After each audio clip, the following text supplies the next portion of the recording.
জানো তো, বিয়ের আগে সবাই বলতো বিয়ের পরে নাকি সবার জীবনে পরিবর্তন হয়।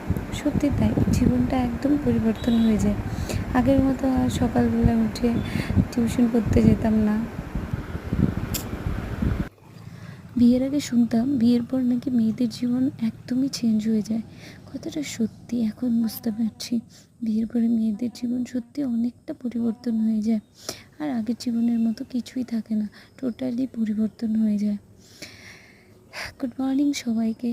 তো দেখো, আমি সকালবেলা ঘুম থেকে উঠে ঘরটা ঝেড়ে, ঘরটা মুছে, তারপরে ব্রাশ করে নিলাম, তারপরে একটু জল খেয়ে নিলাম, তারপরে পাখিকে মুড়িগুলো দিচ্ছিলাম খাওয়ার জন্য, তারপরে চা বানিয়ে নিলাম, হাত মুখ ধুয়ে চা বানিয়ে নিলাম, বাবার জন্য লাল চা বানিয়েছিলাম আর আমাদের সবার জন্য দুধ চা।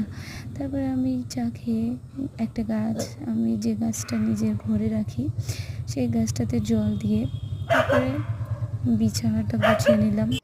তো বিছানা গুছাতে গুছাতে একটা কথা মনে পড়লো, আগে এই বিছানার তোলা নিয়ে আমার দিদি আর আমার মধ্যে কী ঝগড়া লাগতো। ও বলতো আজকে আমি তুলেছি, তুই কালকে তুলবি, আর আমি বলতাম কালকে তুই তুলেছিস তো কী হয়েছে, আজকেও তুই তোল। মানে বিছানা গোছানো নিয়ে এত ঝগড়া লাগতো আমার আর দিদি। তো আজকে সেই কথাটা মনে পড়ে গেল বিছানা গোছাইতে গোছাইতে। তো বিছানা গোছানো হয়ে গেল, তারপর এখন আমি স্নান করব। তারপর স্নান ছেড়ে এসে তো ক্রিম লাগিয়ে নিলাম, একটু সানস্ক্রিন লাগিয়ে নিলাম, তারপরে সিঁদুর টিঁদুর করে পূজা দিই না, কারণ পুজো আমার শাশুড়ি মা ঠাকুর দেয়।